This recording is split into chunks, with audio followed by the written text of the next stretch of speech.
Everyone, आज हम O level pass paper के एवरीडे मैथ्स के पेपर 2 के क्वेश्चन सॉल्व करेंगे एयर वाइज। काफ़ी सारे क्वेश्चंस जो हैं एडली के मैंने मर्ज करके इस वर्कशीट में डालें। So let's begin with the topic. So सबसे पहला जो सवाल है हमारे पास वो है जून 2010 P21, ठीक है। So the first part is Waseem owns a shop, the table shows the cost price and selling price of 3 items in his shop, ठीक है। ग्रिड बना हुआ है। सबसे पहले पार्ट में वो कह रहे हैं calculate his percent profit when he sells a trampoline. अब परसेंटेज प्रॉफिट का पहले फॉर्मूला हम देख लेते हैं। Whenever we have to find the profit percentage, so the formula is sell price minus cost price over cost price times 100। अब यहाँ पे ट्रैम्पोलिन की सेल प्राइस जो है वो $66 है, कॉस्ट प्राइस $48 है, और हमेशा पुराने से कंपेयर होता है जब भी प्रॉफिट निकालना होता है, times 100। So our answer will be 37.5%. Okay, now let's begin with the second part. It's saying Wasim makes a profit of 30% when he sells a swing.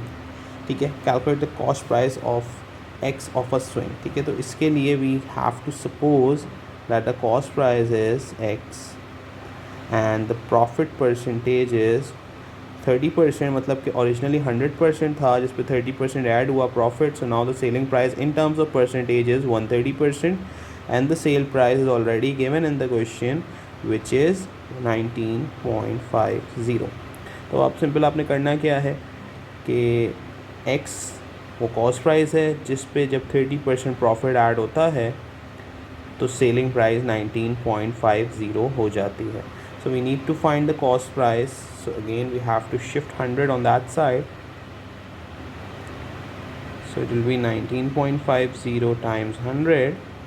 So x equals to 1950 over 130. So our final answer will be 1950 divided by 130 is $15. We are done with the second part also.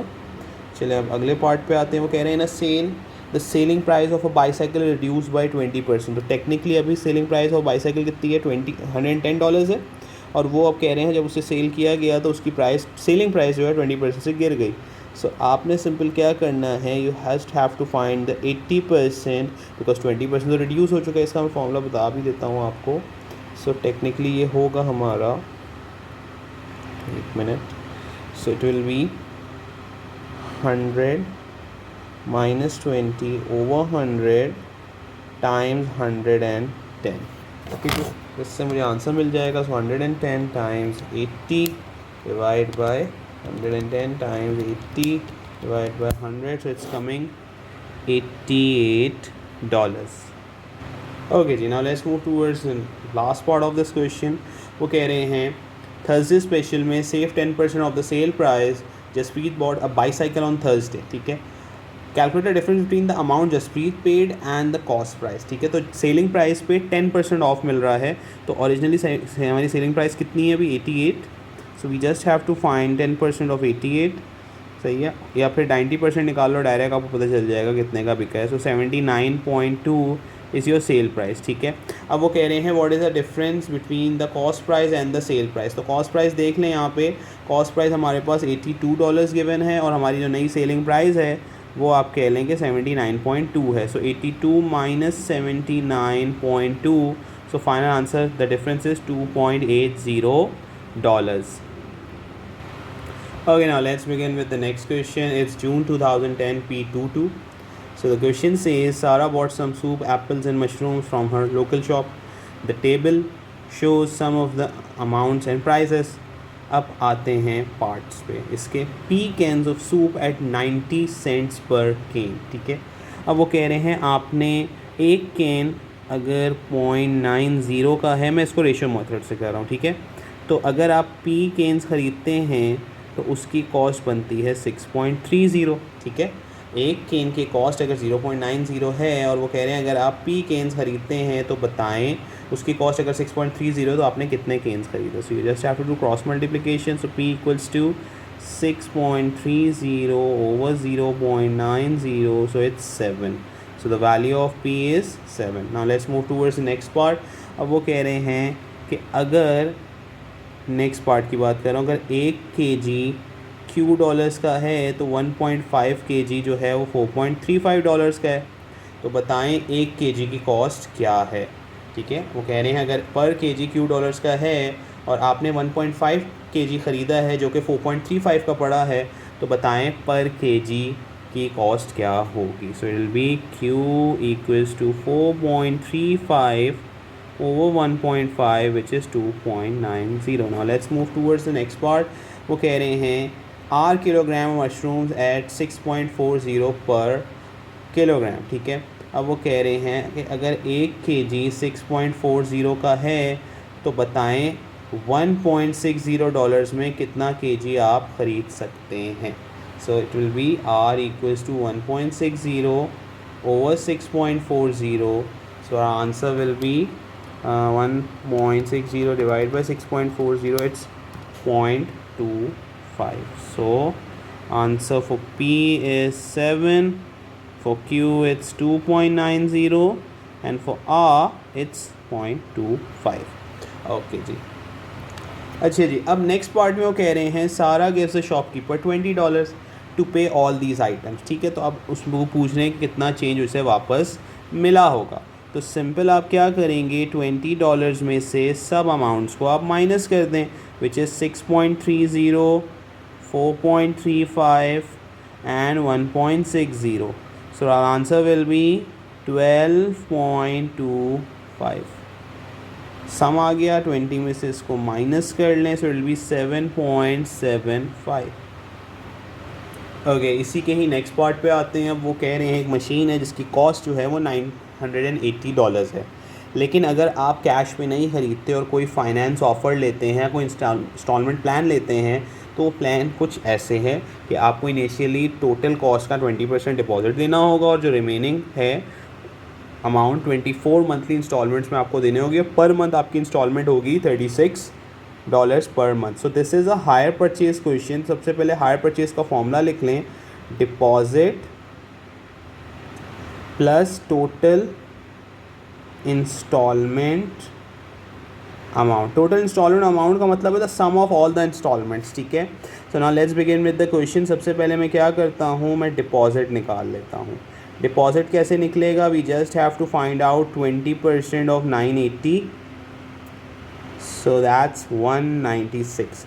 अब मैं निकालता हूँ total installment amount. So total installment amount निकालने के लिए हम क्या करेंगे, अगर पर मंथ आप $36 दे रहे हैं and that's for 24 months, so 36 times 24 is 864. तो अगर मैं आपसे पूछूं कि आपका टोटल हायर परचेज़ कितना है, so that will be deposit plus total installment amount, so which is 1060. अब सवाल में वो पूछ रहे हैं कि आप अगर कैश पे ख़रीदते तो आप कितने पैसे सेव कर सकते थे। तो हमेशा इसके लिए फॉर्मूला लगा लिया करें सेविंग के लिए, hire purchase minus cash price, so 1060 minus 980, so it's $80 which you can save. Okay जी, अब अगले पार्ट पे इसी के आते हैं, पार्ट सी पे। वो कह रहे हैं Asif deposit $650 in a bank paying simple interest. He leaves the money there for 5 years. At the end of 5 years, the amount in the bank is 763.75. अच्छा, अब यहाँ पे बात हो रही है सिंपल इंटरेस्ट की। तो सबसे पहले मैं फॉर्मूला बता दूँ। सिंपल इंटरेस्ट का फॉर्मूला होता है interest equals to principal multiply by rate multiply by time over 100. अब यहाँ पे मसला ये, यहाँ पे हमें प्रिंसिपल गिवन है और यहाँ पे हमें principal added principal plus interest added amount जैसे हम कहते हैं, which is the final amount, वो गिवन है. So to the formula for the amount is principal plus interest. तो अगर मैं अमाउंट में से प्रिंसिपल माइनस कर लूँ तो मुझे इंटरेस्ट मिल जाएगा. सो that will B 763.75 minus 650. So this is 763.75 minus 650, so it's coming 113.75. अच्छा, बात यहाँ ख़त्म नहीं हो तो पूछ रहा है भाई कितना रेट परसेंटेज आपको मिला है. तो उसके लिए आपने सिंपल करना क्या है, आपके पास इंटरेस्ट आ चुका है, प्रिंसिपल भी गिवन है, रेट नहीं पता और टाइम जो है वो 5 ईयर्स है, सिंपल आप क्या करेंगे, इसे कैलकुलेट कर लें. So your rate will be 113.75. Shift 100 on that side and then divided by 650 times 5. So it's coming 3.5%. I hope बात क्लियर हो रही होगी. सारी वर्किंग मैंने यहीं पे दिखा दी है. Okay ji, now let's move towards the next question. It's from November 2010, paper 2-1, 4024 O levels. अब सवाल क्या कह रहा है, Arkai bought a car from a dealer. The dealer sold the car for 7040. Arkai paid a deposit of 760. Calculate the deposit as a percentage of the dealer selling price. So deposit is 1760, which he paid out of 7040 times 100. वो कह रहे हैं deposit बता दें कितना percent है आपके total का. So that's 25%. अगले पार्ट पे आते हैं. अब वो कह रहे हैं Arkai took out a loan agreement to repay the outstanding balance of 5280. He paid 112.67 per month for 36 months. तो सिंपल आपने क्या करना है, you just have to multiply. अब देखें यहाँ पे उसने कहा हुआ है 36 पर मंथ, 212.67 है, और वो कह रहे हैं कि आपने जो आउटस्टैंडिंग बैलेंस अमाउंट है वो आपने पे करना है विद इन 36 मंथ्स, और पर मंथ आप पे कर रहे हैं 212.67. तो हम अमाउंट टोटल निकाल लेते हैं. So per month multiply by total months, so that's coming 7656.12. अब वो कह रहे हैं the rate of simple interest per year that has been charge. ठीक है, अब वो पूछ रहे हैं कितना सिंपल इंटरेस्ट चार्ज हुआ है पर मंथ. ओके जी, एक चीज़ हमने यहाँ पे नोट नहीं की कि हमने ये टोटल अमाउंट तो निकाल ली है, लेकिन सवाल में वो पूछ रहे हैं कि रिमेनिंग अमाउंट पे जो उसने करनी है और जो एक्स्ट्रा अमाउंट वो इंटरेस्ट के थ्रू पे कर रहा है, तो बताएं उसके और इंटरेस्ट वाली टोटल अमाउंट में कितना डिफरेंस है. तो एक्चुअल में तो आप 7656.12 भर रहे हैं, लेकिन आपका आउटस्टैंडिंग बैलेंस 5280 था, तो इस पर इंटरेस्ट चार्ज हुआ है. तो आप 5280 माइनस कर लें ताकि हमें इंटरेस्ट का अमाउंट पता चल जाए. दैट्स 2376.12. अब लास्ट पार्ट में वो कह रहे हैं कि जैसे हमें दिख रहा है कि यहाँ पर इंटरेस्ट लग चुका है, तो वो कह रहे हैं अगर इंटरेस्ट लग गया है तो बताएं पर ईयर रेट परसेंटेज क्या होगा. तो इंटरेस्ट का अमाउंट हमारा है 2376.12. प्रिंसिपल अमाउंट हमारा था 5280 क्योंकि रिमेनिंग था, और आप कह लें कि हमारे पास टाइम जो है वो 3 साल है और रेट हमें पता नहीं, ओवर 100. सिंपल सॉल्व कर लेते हैं हम इसे. सो ये आ रहा है 300 को मैंने वहाँ शिफ्ट किया, 237612 divide by 5280 times 3. So 5280 times 3, so it's coming 15.0%. अच्छा जी, अब वो लास्ट पार्ट में क्या कह रहे हैं, वो कह रहे हैं when the dealer sold the car he made a profit of 30%. तो डीलर ने कार कितने में सोल्ड की थी ये देख लेते हैं हम. डीलर ने 7040 की कार सोल्ड की थी. जब उसे बेच रहा था तो उसने 30% प्रॉफिट कमाया. तो यहाँ पे हम सबसे पहले क्या करते हैं, कॉस्ट प्राइस मालूम कर लेते हैं जो कि अननोन है, जिस पे 30% प्रॉफिट जब अप्लाई हुआ तो डीलर ने 7040 की गाड़ी बेच दी. 7040 times 100 divide by 130, so it's coming cost price is 5415.4. अब मेरे पास कॉस्ट प्राइस भी आ गई और सेल प्राइस भी आ गई, तो पूछ रहे हैं बता दें प्रॉफिट का कितना अमाउंट है. तो 7040 which was your selling price minus cost price which is 5415.4. तो इससे आपको पता चल जाएगा जी आपने कितना प्रॉफिट कमाया, which is 1624.62. Okay, now let's begin with the next question. This is November 2010, paper 2-2. So question says the rate of exchange between pounds and the dollars is 1 pound equals to $1.87, and the rate of exchange between pounds and euro is 1 pound equals to 1.21 euro. अब देखें इसके अंदर common point क्या है, pound, ठीक है। तो अगर एक पाउंड $1.87 के बराबर है और एक ही पाउंड $1.21 के बराबर है, इट मीन्स $1.87 जो हैं it is equals to 1.21 euro.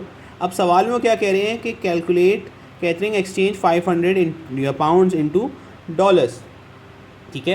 तो अब यहाँ पे एक और चीज़ बता देते हैं कि अगर एक पाउंड $1.87 है तो 500 पाउंड्स कितने डॉलर्स होंगे, क्रॉस मल्टीप्लाई कर लेते, so that's $935। Let's begin with the next part. वो कह रहे हैं Easter changes 726 euro into pounds, ठीक है।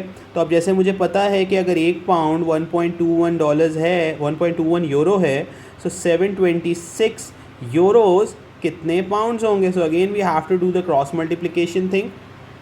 सो it is 726 divide by 1.21, so it's coming 600 pounds, ठीक है जी।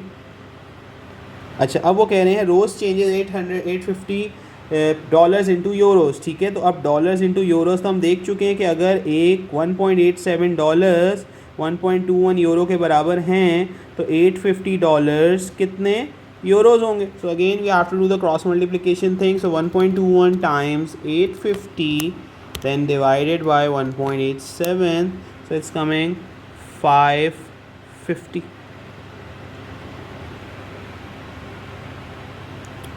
Okay, now let's begin with the next part. Matthew changes $770 into rupees. He received 40,000 rupees, ठीक है। How many rupees did he receive for each dollar?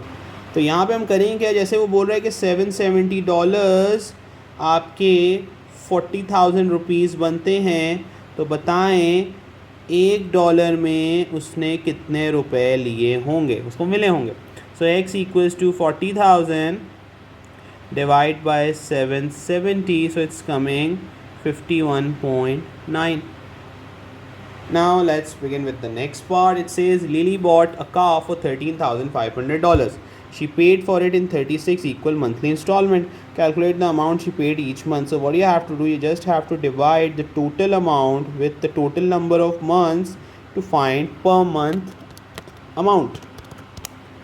So it's coming $375. Okay, now last part of this question, it says George bought a car for $27,000. He borrowed the $27,000 at 15% simple interest for 3 years. He repaid the total amount in 36 equal monthly payments. Calculate the amount he paid each month. तो simple आप क्या करेंगे, सबसे पहले आप amount निकालें। Amount निकालने के लिए हम सबसे पहले इंटरेस्ट निकालते हैं। So principal is 27,000, rate is 15%, it is invested for 3 years. So 27,000 into 15 into 3 divide by 100. So it's the interest is coming 12150. अब आपने सिंपल अमाउंट निकालनी है, तो principal which is 27,000 plus interest which is 12150 ये आ गया। उसके बाद हमने क्या करना है, 39150 which is the total amount is principal plus interest divide by 36 to find out each month, which is 1087.5. Okay ji, so this is June 2011 paper 2-1. So the question says Ahmed's internet provider offered 2 payment schemes. Number 1, scheme A, which is $30 per month for unlimited use, and scheme B is $0.05 per minute on weekday and 0.03 per minute at the weekend. तो अब वो कह रहे हैं कि scheme B की cost क्या होगी जब each month Ahmed uses the internet for a total of 5 whole 1/4 hours at the weekday rate and a total of 12 hours at the weekend rate. तो हम सबसे पहले वीक डे की कॉस्ट निकालते हैं, कॉस्ट स्कीम बी की। तो week days में उसने 5 होल 1/4 आवर्स इस्तेमाल किया है और पर आवर उसको, और उसे पर मिनट जो है वो पड़ रहा था। अच्छा, मैं पहले पर मिनट निकालने के लिए मैं एंड मल्टीप्लाई बाई 60 कर दूंगा इसे। सो 60 से मल्टीप्लाई करके फिर 0.05 से कर लेते हैं। So it will be 5 whole 1/4 times 60 to convert in into minutes, then times 0.05 and then for weekend weekend पे वो 12 आवर्स यूज़ करता है, जिसको हम मिनट्स में कन्वर्ट करेंगे by multiplying it by 60, and weekends का कॉस्ट है 0.03 पर मिनट। सो अब यहाँ पे देख लेते हैं जी कि क्या आ रहा है हमारा answer. So it's 5 whole 1/4 which is 21/5.25 into 60 into 0.05। तो ये आ रहा है हमारे पास 15.75 on the weekday and 12 into 60 into 0.03, it's coming 21.6 on weekends। सो हम टोटल निकाल लेते हैं। सो 21.6 plus 15.75, so it's coming 37.35। which scheme is cheaper scheme है, क्योंकि स्कीम है $30 चार्ज कर रही है and you're using the internet unlimited, ठीक है, जो सबकी ज़रूरत होती है। Okay, now part B, it says Ahmed printer can use larger और smaller black cartridge. A large cartridge cost 48.50 and prints 1000 pages. A small cartridge 650 pages. Two small cartridges cost $65. Find the cost per page in dollars if Ahmed buys two small cartridges. So अब यहाँ पे सबसे पहले हम क्या करेंगे, अगर आप डेटा को देखें तो एक स्मॉल कार्ट्रिज 650 पेजेस प्रिंट करती है और आपने दो स्मॉल कार्ट्रिज ली हैं जिसकी कॉस्ट $65 है। तो अगर दो कार्ट्रिजेस लेते हैं, मगर एक कार्ट्रिज 650 पेजेस स्मॉल वाली कर रही है, तो दो कार्ट्रिज ऑब्वियसली बात है 1300 पेजेस कर रही होगी। तो वो कह रहे हैं कि अगर 1300 पेजेस की कॉस्ट, आप कह लेंगे प्रिंट की कॉस्ट दो कार्ट्रिज की 65 है, तो अगर हम एक पेज प्रिंट करते हैं तो उसकी कॉस्ट क्या होगी। So that will be 65 divide by 1300, so that's 0.05। Okay जी, आगे चलते हैं। वो कह रहे हैं is it cheaper per page for Ahmed to buy two small cartridges और लार्ज कार्ट्रिज। तो हमने स्मॉलर कार्ट्रिज की तो पर पेज कॉस्ट निकाल ली है, तो अब हम लार्ज कार्ट्रिज की भी पर पेज कॉस्ट निकाल लेते हैं। तो वो क्या कह रहे हैं, large cartridge cost 48.50, print 1000 pages. तो अगर 48.50 में 1000 पेजेस प्रिंट हो रहे हैं तो एक पेज की कॉस्ट कितनी होगी।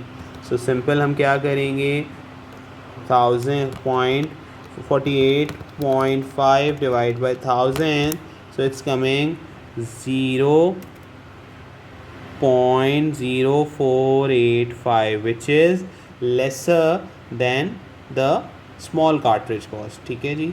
सो our answer will be cheaper to use a larger cartridge, ठीक है, this will be our answer. Okay जी, इसी के ही लास्ट पार्ट पे आते हैं। अच्छा, ये पेपर मैं फिर बताता हूँ, इस June 2011 paper 214024 O levels. Okay, अब यहाँ पे वो कह रहे हैं Ahmed buys a new monitor, keyboard and computer. He is given a 15% discount off the total price. The discounted price at Ahmed pays is 1134.75। The price of the monitor before the discount was $375. The price of the keyboard before the discount was $70. Calculate the price of computer before the discount. तो आप suppose करें कि before the discount the price of the total whole computer was X, जिस पे आपको 15% discount मिला। So now the cost is 85%, and 85% of the total cost is 1134.75. So shift 100 on that side and divide it by 85. So it's times 100 over 85. So our final answer will be 1335, ठीक है। अब वो कह रहे हैं calculate the price of the computer before the discount, ठीक है जी। तो price of the computer before the discount, अब मेरे पास आ गया टोटल। अच्छा, मुझे अब कंप्यूटर की कॉस्ट निकालनी है। मैंने तो total including CPU, keyboard, CPU और मॉनिटर तीनों का टोटल कॉस्ट निकाल लिया विच इज़ 1335। लेकिन वो बोल रहे हैं बताएं जी कि अगर सिर्फ आप CPU ख़रीदते तो उसकी कॉस्ट क्या होती। तो इसका मतलब है मुझे बिफोर द डिस्काउंट वाली अमाउंट से cost of monitor and cost of keyboard को माइनस करना पड़ेगा। सो 1335 minus 375 minus 70, it's coming $890. So this will be our final answer. Okay, so we'll continue this worksheet another video which will be part 2 of the same topic everyday maths. मैं क्या करूँगा, कोशिश ये करूँगा कुछ और सवाल इसमें इंक्लूड कर दूँ. ठीक है, टिल देन अल्लाह हाफिज़.